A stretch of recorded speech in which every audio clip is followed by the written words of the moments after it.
Hey everybody, it's me, Josh, and I just want to remind you that we are releasing a brand new podcast called Short Stuff. It's got its own feed and everything, but it's still the same great kind of stuff you should know that you love. It's got me and Chuck and Jerry, but the topics are briefer and the episodes are shorter, and we hope you like it.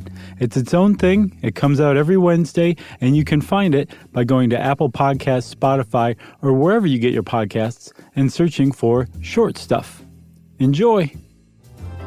Welcome to Stuff You Should Know from HowStuffWorks.com.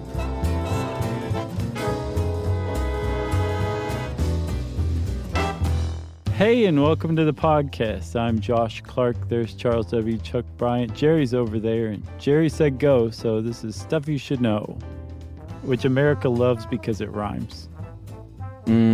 What rhymes? Jerry said go, so it's Stuff You Should Know. And Americans love rhymes. Mm-hmm. Isn't that the new reality show? America Loves Rhyming? That'd be cool. It'd be like a hip-hop, rap kind of talent show. Yeah. I think that'd be neat. America's got rhymes. Yes. How's it going? Pretty good. How about you, man? I'm good. I'm finally all cleared up for my weird Australian cold. Oh, that's good. You sound much better. You look good. You're just loving life again? Well, not that, but I feel physically able. I got you. Life is tough right now, but It is. You're like in the grips of it. Jerry's all strung out. I'm a little tired. Kind of a lot going on. If I keep saying, if you see me alive in November, then that means all is well. Yeah. Almost there, Chuck. Just another month-ish. Yeah. Yeah. What stinks is October is my favorite month generally, but this October is the suck. Oh, yeah. You're Halloween is your favorite holiday kind of person, huh? I love it. Just Halloween, football's cranking up, that first fall breeze blows in, the whole thing of October. But, of course, it's Atlanta, so it's still, in the 90s. Yeah, it's weirdly hot. It's ridiculous. Atlanta's got some odd weather. I'll give you that, my friend. I was telling Jerry the other day that I saw a thing, I believe it was the New York Times had this interactive feature where you could see how many days above 90 degrees where you lived was when you were born compared to now. And in 1971, Atlanta had 55 days above 90. Now it has 77. And in another 10 years, I think it'll be 90 days above 90 degrees. Wow. Because of climate change, or is that just the New York Times editorial opinion? No, I mean, these are the facts. They didn't say why. We could debate that if you want. Because it sounds fake to me. No, I mean, that's just the reality of the temperature. They weren't saying, I think let's just draw our own conclusions. Sure. I know. Point is, it's hot. It is hot. And you know what happens when it's hot, Chuck? I love this segue. Algae blooms. Yep. And you know what happens when algae blooms? Fuel is born. All kinds of things potentially are born. Cosmetics, mayonnaise, food, livestock feed. Sushi, all that stuff. All of it is born when algae blooms. Sushi sandwiches? Is sushi. Sushi sandwich? Oh, Steve Brule, you have our heart. Yeah, I had I flirted with greatness when a publicist for John C. Reilly said that he might be on Movie Crush, and it did not happen. So, oh, I'm sorry about that. That's right. That would have been pretty exciting. You were broken up for a little while there, weren't you? Yeah, I'm all right though. Yeah, you recovered just like it was an Australian cold. Nothing. All right, so let's talk algae. This is pretty remarkable. Yeah, so we should kind of set the stage here because just in the last couple years, the bottom has kind of dropped out on the algae's biofuel push among venture capitalists and oil companies. Dropped out as in not happening? It's not happening, at least not right now. There was this moment in time about 2011 to say, I think 2015, where it looked like, at least as far as like money and attention and media exposure that was being thrown at algae, was that it was the next great biofuel and that it was going to happen really soon. But the thing that I was learning about venture capitalists is like they don't like soon, they like right now. And so as it became very clear that a lot of the early preliminary results from the lab were not necessarily translating into the real world, a lot of people walked away. But in doing that, that's not to say that algae as a biofuel isn't going to be a viable fuel of the future. It's just going to take a lot more money and a lot more time than everybody at first was kind of hyped up for over the last couple of years. So it's still there. The promise is still there. It's just not happening tomorrow. Some people predict it might not even happen this century, but I take issue with that. I think it'll happen in the 21st century. Well, it's funny because I did occasionally for stuff like this, I will search just news on the old Google. Mm-hmm. And today there popped up an article about a company in Hawaii that is in fact pushing forward after all their testing and everything. They're pushing forward with a biodiesel production plant from algae. So that's awesome. At least one place is doing it in Hawaii. Yeah, I think there are a few companies that are like, we're staying the course. We're going to figure this out. Yeah. But from what I saw in the parlance of venture capitalists, the industry's pivoted to food production more than food and additive production more than fuel. But from the research there, learning how to grow more algae faster and better and harvesting it more cheaply and processing it more cheaply, all of those lessons can be extrapolated over to the fuel industry as well. So as long as people are messing around with algae, there's a lot of good stuff that's going to come from it. And I can understand after researching this article where all that hype came from, because it's just like beautiful stuff. Yeah. It really is. And we should specify here, when we're talking algae, there's something like 100,000 or more different genetically diverse strains of algae. But typically you can kind of divide it into two categories. There's microalgae, which is what makes water green, and it's a microscopic single-celled plant. And then there's macroalgae, which is like you think of with seaweed or kelp or sea lettuce or something like that. Yeah, and for this show we're talking about alga culture, and this is not it's new in the sense that we are ramping up efforts into studying like biofuels and stuff like that. But the Japanese have been cultivating algae for a long, long time. Yeah, something like 1,200 years or more? Yeah, exactly. So it's always been a big thing there. In the British Isles, like in 16th century Mexico with the Aztecs, people have been eating algae, using algae. We're going to talk a lot about spirulina, which has been consumed and harvested for thousands of years. And so, we've been eating it. We're using it for fertilizers, thickening agents for food, like you said, with mayonnaise and in things like toothpaste. It's a big, big business. I believe about a $6 billion worldwide business, a couple of billion of which is for seaweed paper alone, for nori. Yeah, just for the stuff they wrap sushi in is $2 billion. $2 billion for those delicious green sheets that look like paper that you eat. Yeah, so as it stands, even without the idea of it being like the next alternative energy, it's still a $6 billion business, right? Yeah. So there's a lot of reason for people to keep paying attention to this. There's money to be made in algae, in other words, right? Yeah, but you can, like we said, with the biofuel, and we'll get into this more, one of the cool things about algae is how versatile it is, beyond the fact that you can eat it and you can, we'll talk about all the myriad things you can do with it, but you can squeeze oil out of that stuff that can be turned into gasoline or jet fuel, which is amazing. Yeah. Yeah, you can replace kerosene with biofuel from algae. And you can use the waste product that you get as a result. It's really sort of a wonderful thing. And here goes. Sound like a big, long setup. So it was a beautiful one, man. Way to go.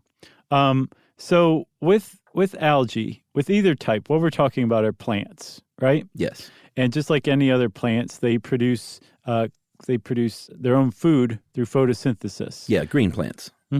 They use chlorophyll and sunlight, and they convert. They also use carbon dioxide, and they convert all that into energy stores. And they give off as a byproduct oxygen. So you can start to see why algae is a bit of a darling of the environmentalist set, because first of all, it's drawing CO2 from the air and it's putting out oxygen as a byproduct. And then it's a darling of the energy set. These are two different sets that sometimes overlap. Because you can actually take the energy store, which is stored largely in the form of oil, but we'll see other kinds, and unlock it, like you said, in different types of fuel. That's easier said than done. But you can also do a lot of this stuff with land-based plants too, right? And there actually was a big push. Algae represents the third generation of biofuels. The first generation was basically like cellulosic ethanol, using like corn to turn into fuel, which a lot of people were like, this is really great.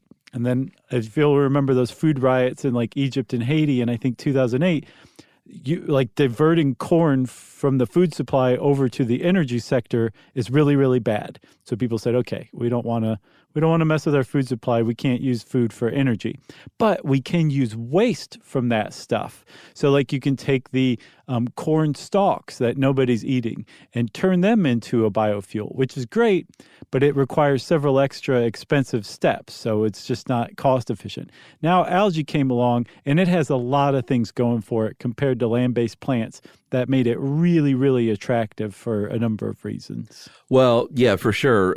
It's and when we say something is fast growing, algae, we need a new word for how fast algae can grow.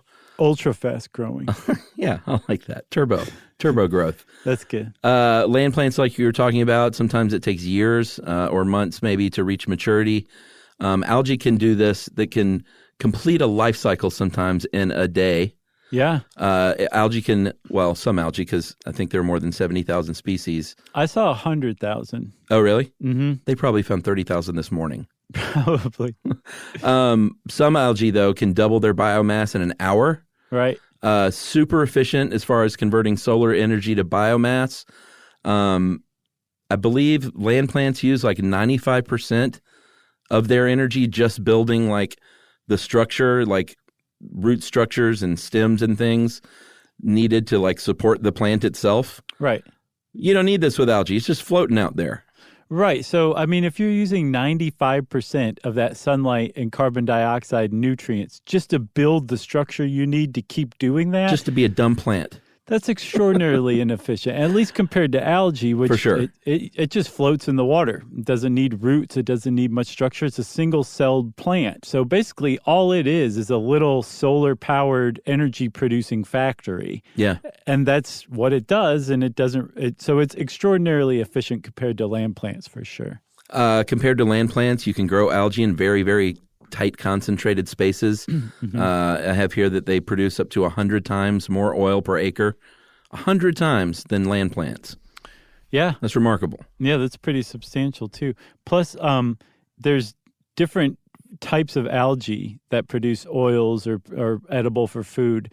I don't think they very frequently overlap, but from all these different types of algae, you can say, well, all I have is this salt marsh pond to grow algae in. Great. What kind of algae can I have, God? And God goes, here, take this algae. It's pretty great. It'll give you a pretty good buzz, too, if you dry it out.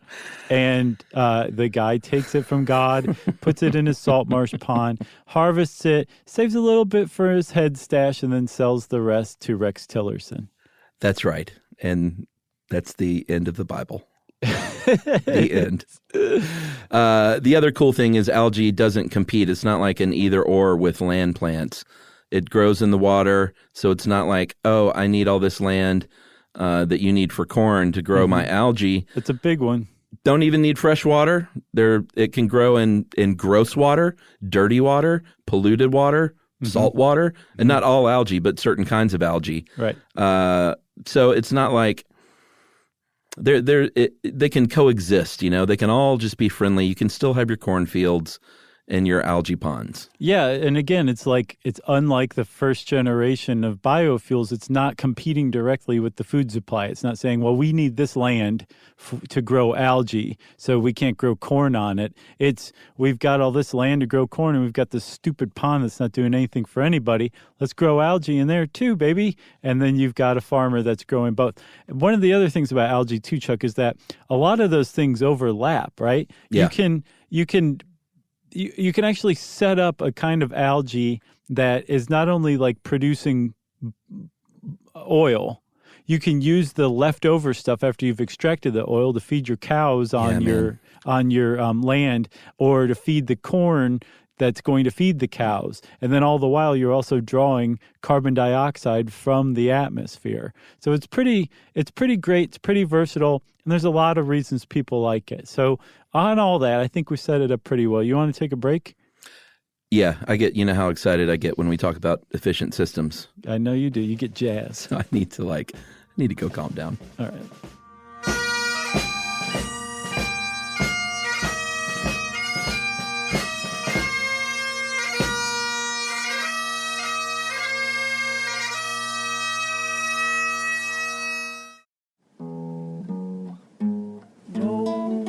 Stuff you should know. Stuff you should know. All right, so we set up that algae is basically the miracle of miracles here on planet Earth. Yep. If you've got water, you've got a sun in the sky, and some nutrients, then you can harvest. You can harvest algae, but algae, you don't it'll grow on its own. Right. Oh, yeah. It grows naturally. It's not like we created this stuff. But you can grow it on your own.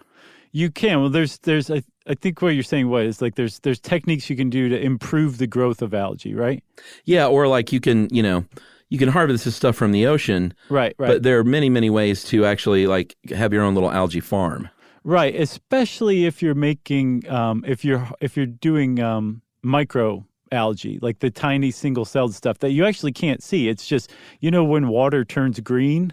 Yeah. That's algae in it. It's not like you can see it or anything. The stuff you can see, that's considered macroalgae. Microalgae is, again, single-celled, microscopic individual plants that there's so many of them, they just tint the water green. So if you want to grow those, there's a few different techniques available to actually farming algae. Again, it's called algaculture, which is not a beautiful word, but I like it. It works. Do you? I do. I like how it looks more than I like how it sounds. Algaculture, I like it. Yeah, it's like you choked on something in the middle of the word. Algaculture. All right, so we have the three methods, like you were saying. You have your standard open pond, your standard closed pond, and your standard biophotoreactor. An open pond is exactly what you think. That's the cheapest way to do it, obviously. The simplest way, the sort of old-fashioned way, is in a big, shallow pond. Mm-hmm. And it's, it's not just willy-nilly. They will usually divide this thing up into almost they say raceways, which is really kind of dumb in this article. I would say it's more like lines of planted rows of corn, let's say. Yeah, kind of. Except it's algae. And the thing is sunlight is great for algae, but it only, once you get a lot of algae going, it only penetrates so far into the water. So what you need to do is you need to agitate it and stir that algae up to make sure everything gets a little taste of that sweet, sweet sunlight. Mm-hmm. And in the case of an open pond, you have a system like a paddle wheel system, agitating this stuff, exposing everything to the light. All the while, it's almost like composting in a way. You're mixing in nutrients and CO2 into the liquid. It's a great system, but it's the one that produces the least biomass. It loses water to evaporation, so you continually need to add water. Mm-hmm. And this is the one where contamination or predators can come in and pee or eat. Or I guess either one would be a problem, huh? Yeah. You got a wolf peeing in your algae pond or eating the algae. You don't want either one of those. Yeah, so that's the open pond. Closed pond is about the same, but you've covered it up sort of like a greenhouse. Right. Which means a little more cost, but you have a lot more control. You do, and the cost would be mostly up front if you build the greenhouse correctly. Yeah. And it's not too expensive to build a greenhouse. Although if you're doing it on a very, very large scale, you either need a lot of ponds with a lot of greenhouses or one big pond with a massive greenhouse over it. Either way, the point is you're exerting your human right to control nature over the pond that you're growing algae in. And it has your wolf friend can't get in. It's not going to get contaminated by other algae. It's just a lot easier to control, and it's not, I would guess, not too terribly much more expensive than the open pond method. Yeah, if money is no object, right? If you are a person of means, and you want to wow your friends, and you really want to show off and annoy your neighbor. Although I think these things look really cool, actually. I do too. It looks like something that the Ghostbusters would have trapped some, ectoplasm in. Yeah. It looks like ectoplasm. It does. It's very bright green. The biophotoreactor method, this is completely closed. Basically, you're growing algae in these tubes. It's all, I say artificial. It's not artificial because it's still water, but you're completely manipulating what's going on with pumps and nutrients and water and light in these clear tubes. Sometimes it's like an automatic system that's all completely set up. Yeah. It's a lot of money, but it's a really it's the most efficient way to do it, even though it's the most expensive. It is, but if you're growing algae for commercial purposes and you got a little sweet VC money, sure, you might as well set up a biophotoreactor because VC juice. You've got light coming from all directions. Yeah. Right. And you have a controlled, closed system.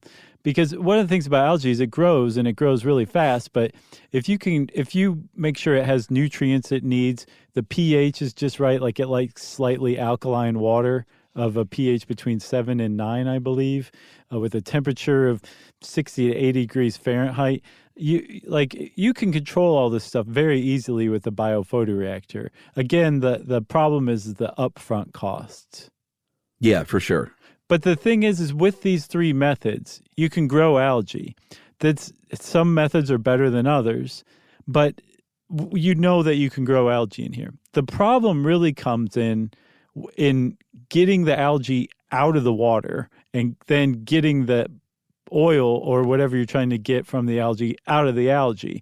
There's a lot of steps you need to take, and some of the more steps you add, the more involved each step becomes, the more expensive the process is. And when the process gets expensive, those VC guys start to walk away. So you have to figure out this process, and that's kind of where it's at right now, in part. That's kind of where the at least algae biofuel industry is stalled out right now. Yeah, so those three methods, that's for cultivating the microalgae. The macroalgae that we talked about, which is kelp and sea lettuce, and the stuff that, when you're in the ocean, you're like, oh, get that stuff away from me. I don't want the miracle plant on my leg. That stuff has been cultivated for centuries, thousands and thousands of years in the open sea. The ocean, the sunlight, everything that it needs is in there, and it grows like crazy. It's great. Harvesting this stuff is a little tough. They've been doing it, like I said, for thousands of years in coastal areas all over the place, all over the world. But they, began to think hey, we maybe want to cultivate this stuff. So what do? Maybe, it'll attach to a rope.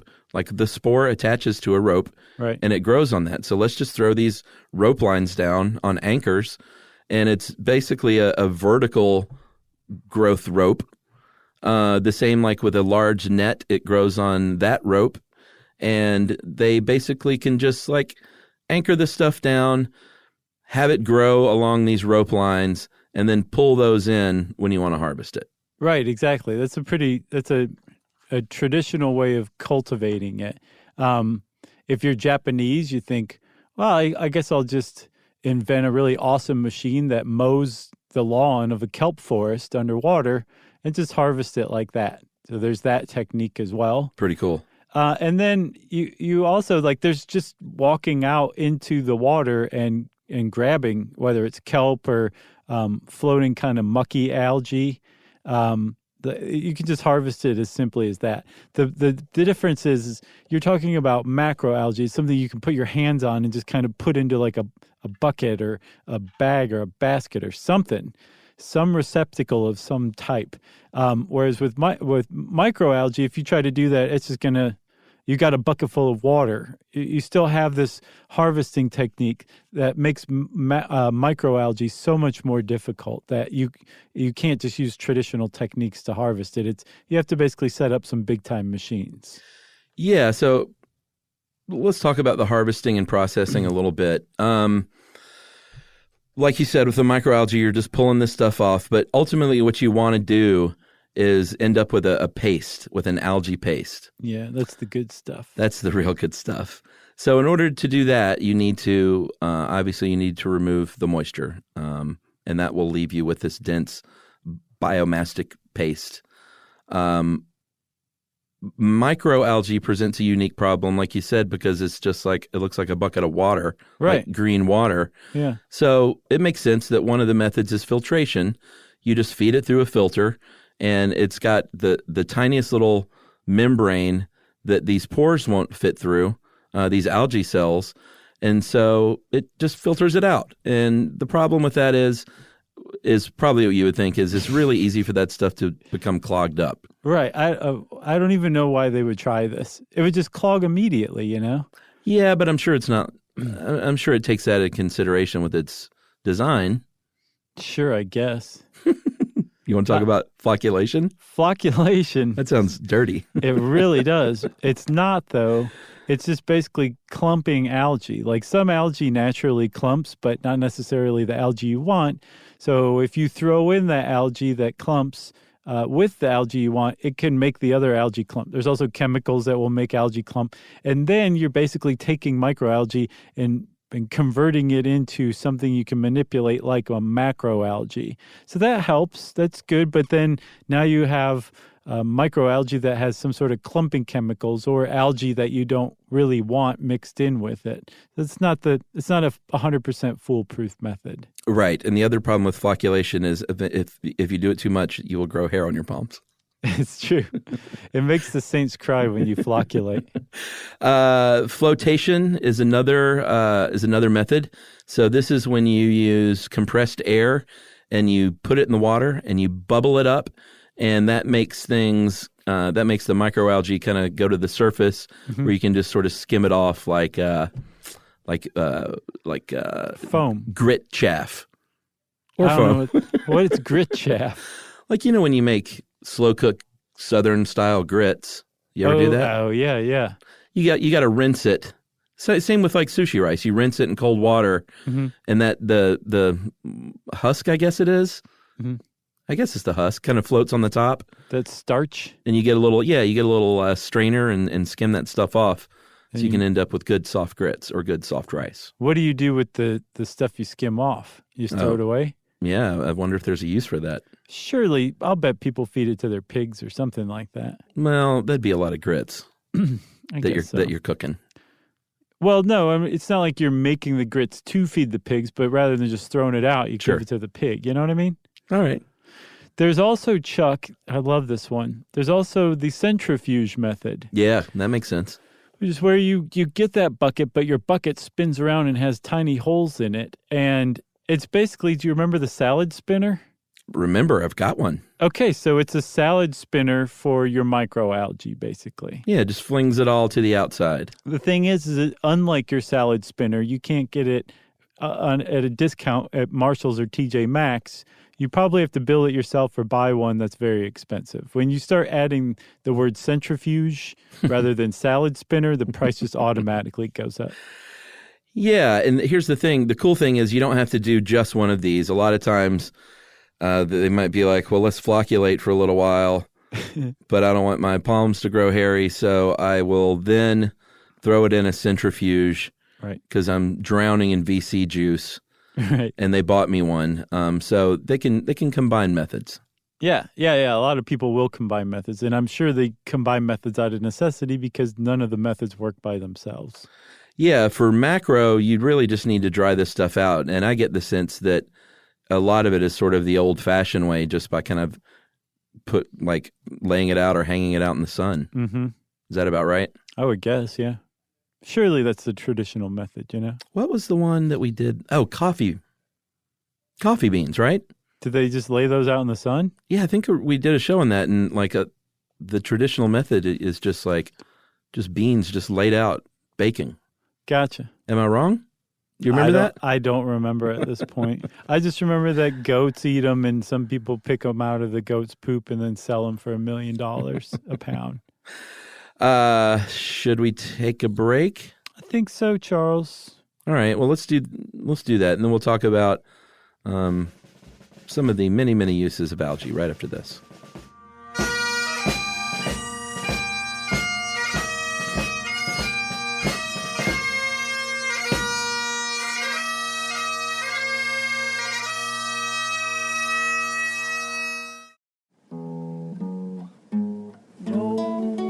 Stuff you should know. Stuff you should know. All right, dude, we're back, Chuck.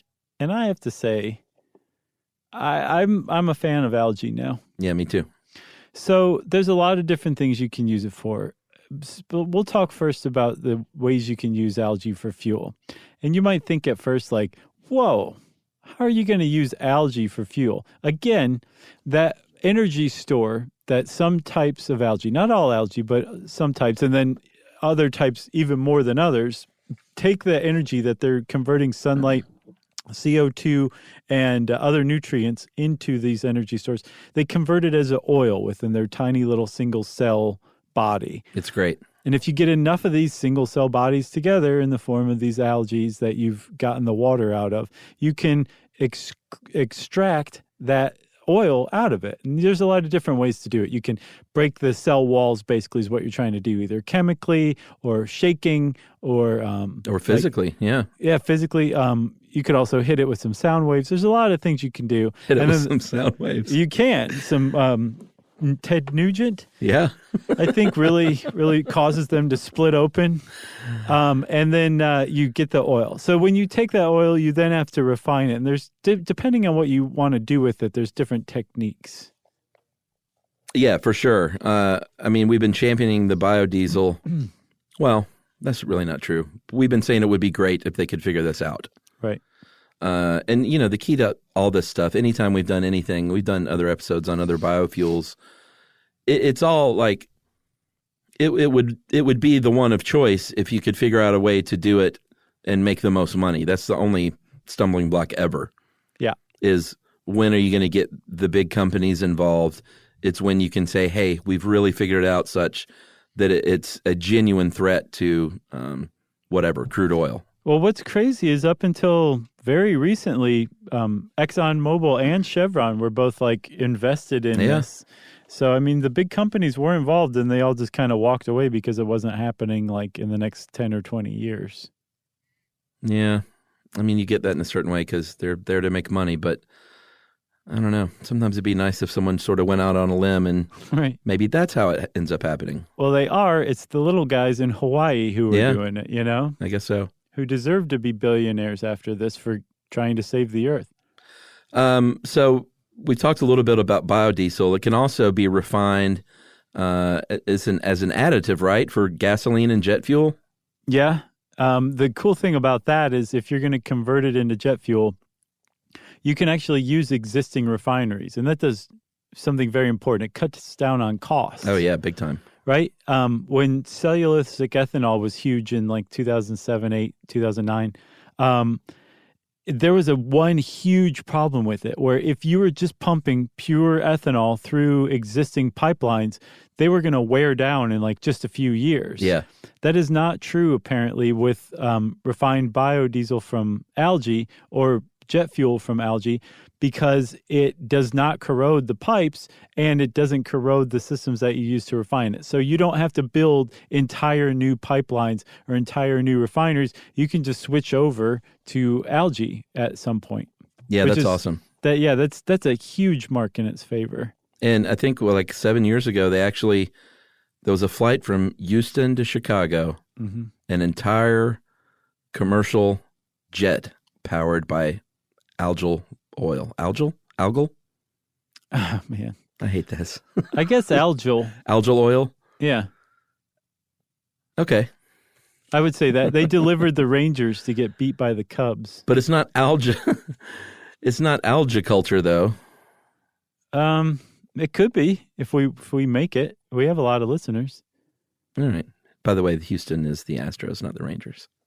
Oh, where do the Rangers play? Are they out of Dallas? I know it's the Texas Rangers, but where are they? Yeah, they're like the Dallas metropolitan team. Yeah. Well, sorry, Astros fans. And I should know that, too, because I think they have the greatest uniform of all time, the 70s one. Oh, the orange stripes? Man, it's just beautiful. It was pretty good. So, okay, so you can turn into jet fuel. Ethanol, I don't think we've talked about ethanol, really, have we?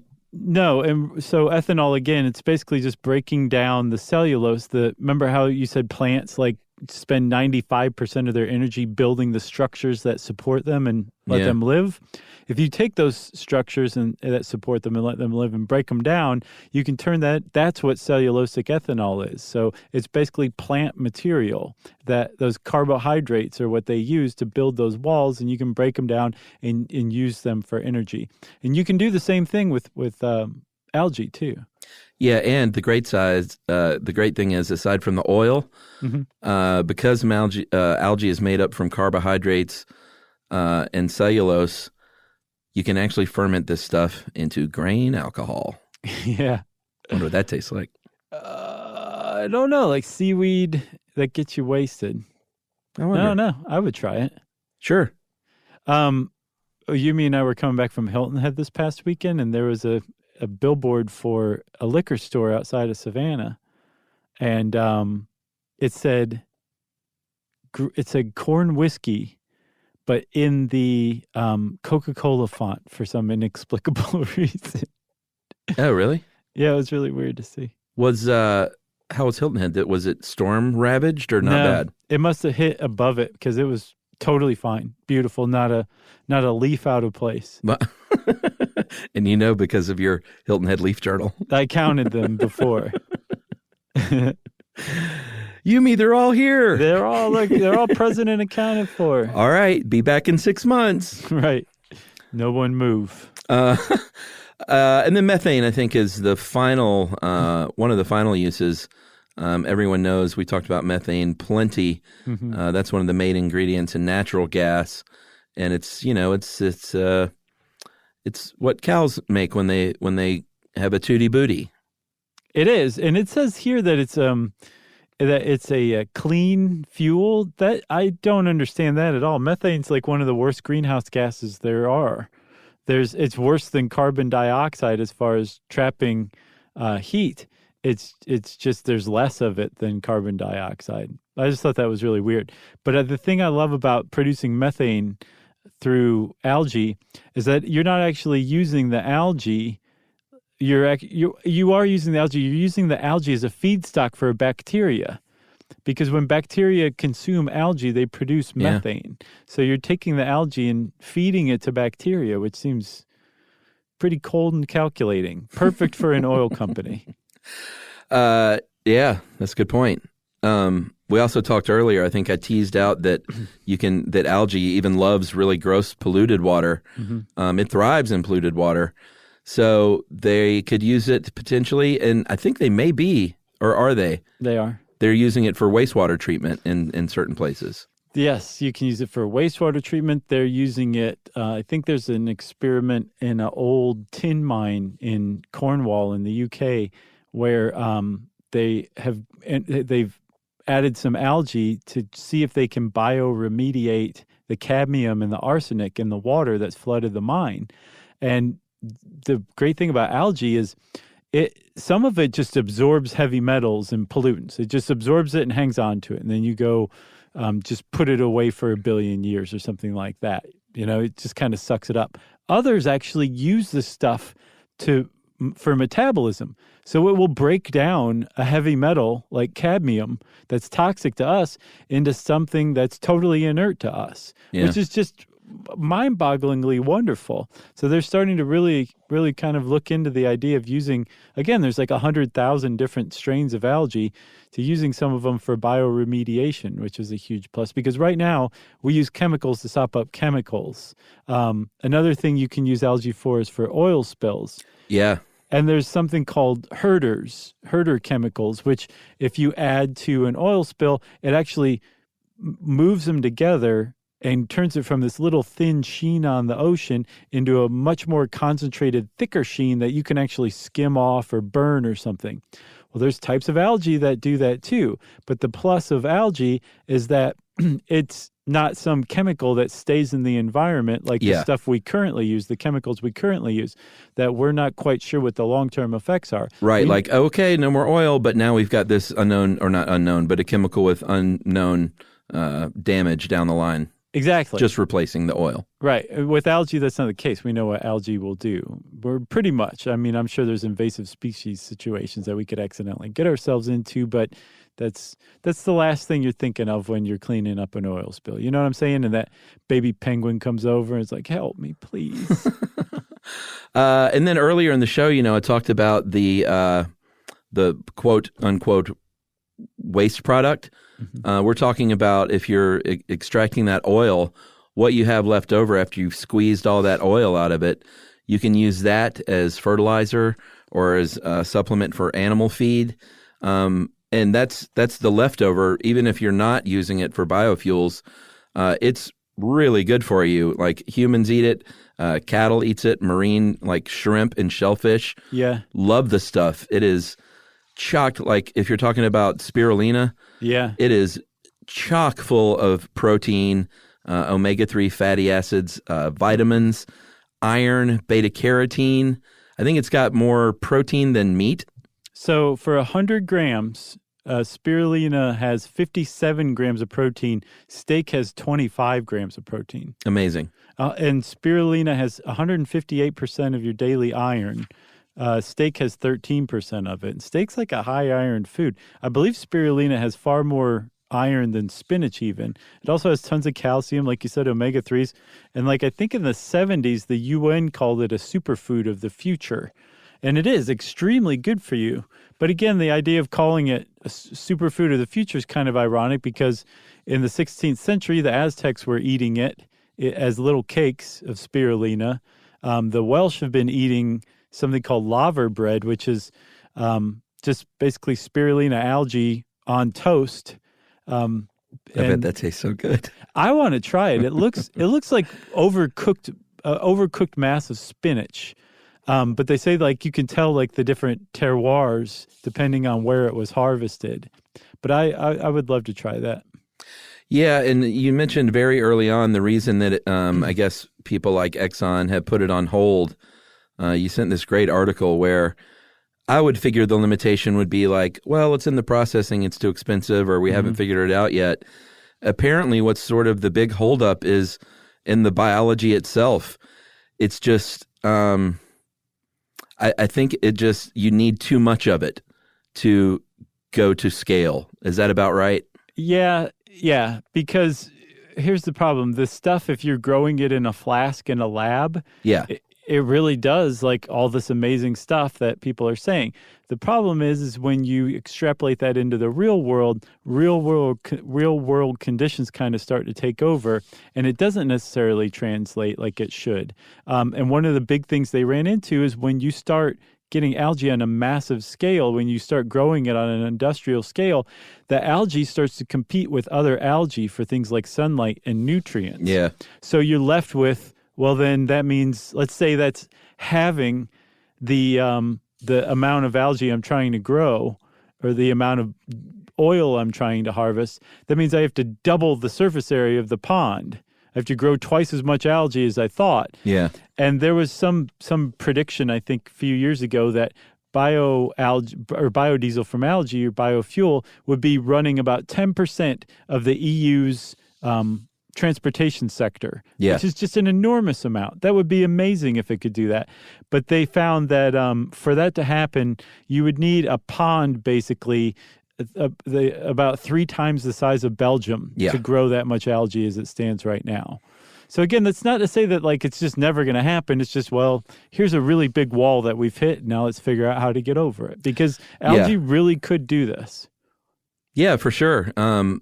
You just need a pond 3 times the size of Belgium. Right. But here's the thing: is maybe don't like baby step it. Yeah, I think like that's what about a doing. pond the size of just 1 Belgium, and not 3 Belgiums? Mm-hmm.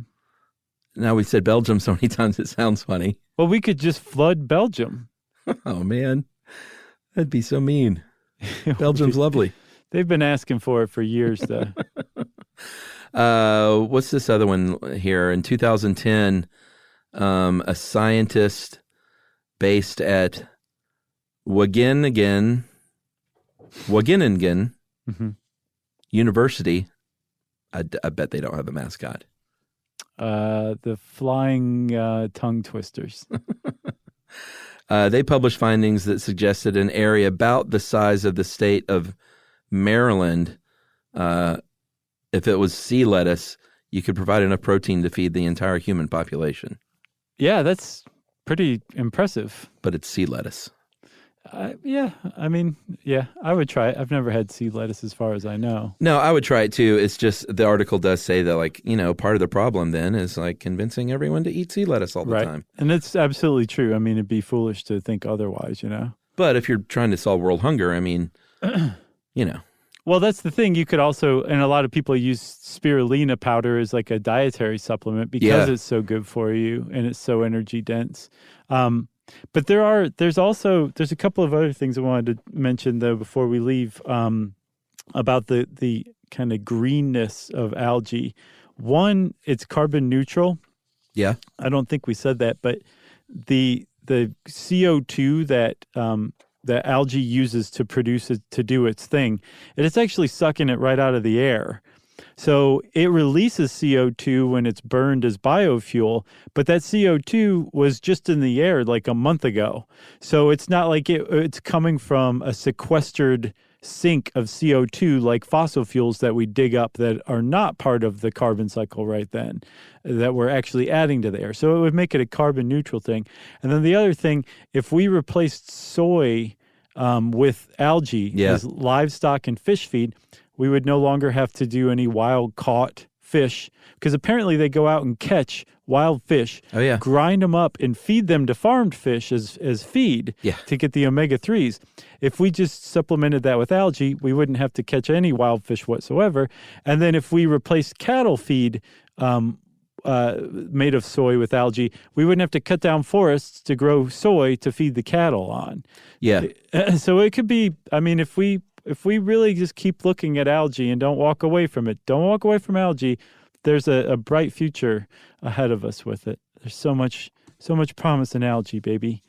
Yeah, there's a lake in Georgia that I go to a lot, and there has been I'm a member of the Facebook page where people complain about stuff, basically. Mm-hmm. Sure, yeah. That's what most of those are for. That's what they're for. And a lot of people are complaining about these grasses in the lake now and algae blooms, and they're spraying chemicals in the lake to get rid of this stuff. No, you're kidding. No, and it's a Georgia Power Lake, so they have like an approved list of vendors that will do this.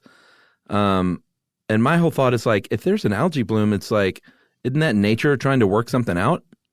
I think it's nature trying to work out fertilizer runoff. So the problem isn't in the lake. It's up on land somewhere in some farm that's just using too much fertilizer. But I mean, that's what my whole point though, is that like the algae is there for a reason. Yeah, right. It's not just there to tick off a jet skier. Right. It's kind of like if you've hit your knee on something, just cutting your leg off so you don't have any more knee pain. That's basically what the people at that lake are doing. Yeah. Yeah. It's not the best analogy ever, but I'm all right with it. I like it. You got anything else? No. Up with algae. Up with algae. I like ones like this because we're basically just like, what about this? Oh, yeah, what about this? What about that? Yeah, and we always have the rosiest colored glasses, which, if that's our fault, I'll take it. Yeah, I'm with you, man. If you want to know more about algae, go swimming. And since I said that, it's time for listener mail. I'm going to call this flying by the seat of my pants and just pulling up an email. Oh, that's good stuff. Oh, This is on Please, color God. blindness, though. It's a good Okay. one, and it has a picture of a cat. So, hey guys, my dad has color blindness, and it has led to a few embarrassing mishaps in his life. This past weekend, my brother got married. Congratulations, Peter and Jackie, she says. congrats. And all the men were supposed to wear blue suits. However, my dad couldn't tell the difference between the colors, and he packed his black suit. I wonder why your dad didn't get help at this point with something this big. Because Dad doesn't care that much. I think you're right. And nor should he. Not a huge deal, but he definitely stands out in the pictures. The story that cracks me up the most, though, is that I have an orange cat with matching amber eyes. My dad likes to say how he has the most beautiful green eyes, and I really want to ask if he thinks my cat looks like the Grinch. So I attached a picture of Raja so you can see how his eyes match his fur. And that is one cute cat. Look at that. Sure. Little fake mouse in his mouth. Little cutie. Nothing green about it. No. And she also finishes with, like you mentioned, my mom has always done the grilling because my dad says he can't tell when it's done or burning. So there's a mom around. So Mom, you should have, or maybe she knew about the suit color and just didn't wanted to embarrass her husband. I think so. Or just didn't really like the groom or the bride. I don't know. Somebody did not That's her like son. somebody else in this wedding, I think is what happened here. Well, that cat doesn't like that fake mouse, I'll tell you that. It's funny. The cat is like holding a fake mouse, but it looks like it's looking at a real mouse off does. camera. It's a good picture. It's got a cat condo and everything. And she finishes, thanks for the relatable episode. That is from Andy. That's from Andy. All right, Andy. Thanks a lot for that. We appreciate you writing in. Good luck with your family. Yes, and Peter and Jackie, once again. Congratulations. Yeah, way to go and get married. Yeah. If you want to get in touch with us to let us know a hilarious family story, we love those. You can go to our website, www.stuffyoushouldknow.com, and find all the links to our social media accounts. You can find us there, or you can send us an email to stuffpodcast@howstuffworks.com.